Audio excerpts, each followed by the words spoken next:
नमस्कार मंडळी, माझ्या यूट्यूब चॅनलमध्ये तुमचं पुन्हा एकदा नव्याने स्वागत आहे।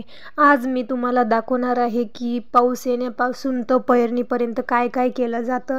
तर तुम्ही नक्की शेवटपर्यंत व्हिडिओ बघा आणि तुम्हाला थंबनेलवरून कळालंच असेल तर मग चला व्हिडिओला आपण सुरुवात करू।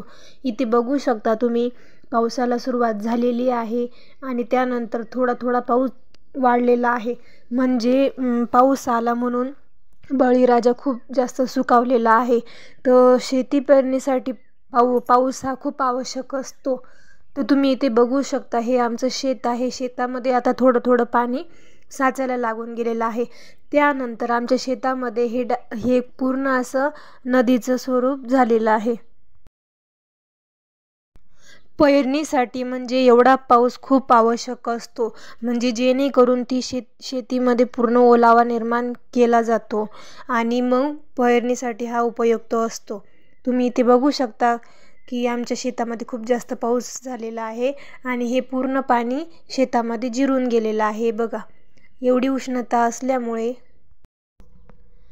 ह्या वर्षीचा उन्हाळा हा खूपच कडाक्याचा असल्यामुळे जेवढं पाणी शेतात साचत होतं तेवढं ते पूर्ण जिरत गेलं आणि म्हणजे शेतात जोपर्यंत चांगला असा ओलावा निर्माण होत नाही तोपर्यंत आपण पेरणी करू शकत नाही।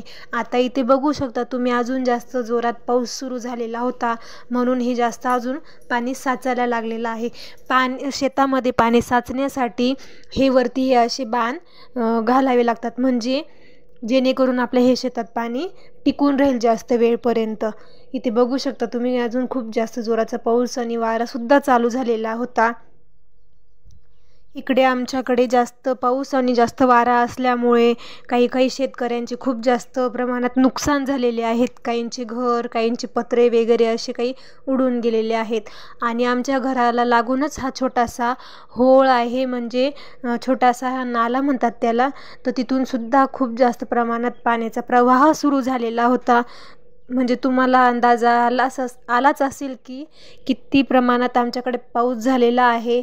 इकडे बघू शकता तुम्ही किती जास्त प्रमाणात हे जोरात वाहू राहिला आमचा हा नाला।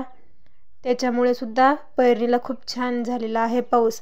आणि त्यानंतर 2 ते 3 दिवस आपल्या शेतीमध्ये हे पाणी चांगलं म्हणजे शोषून घेतलेलं आहे जमिनीने आणि मग पेरणीसाठी उपयुक्त असं हे शेत झालेलं आहे।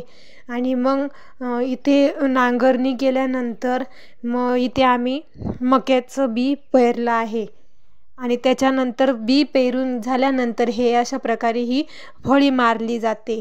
तुम्ही इथे बघू शकतात की कोणत्या प्रकारे इथे ही फळी मारली जात आहे। आम्ही इथे मका पेरलेला आहे पूर्णपणे आणि 7 ते 8 दिवसानंतर इथे तुम्ही असं दिसू शकतं तुम्हाला, असं छोट्या प्रमाणात इथे मक्याचं इथे रोप तयार झालेलं आहे। तुम्हाला कदाचित जास्त दिसत नसेल, पण इथे शेतामध्ये जवळून पाहिल्यानंतर इथे छान प्रकारे असा हा मका आमच्या शेतात उगलेला आहे।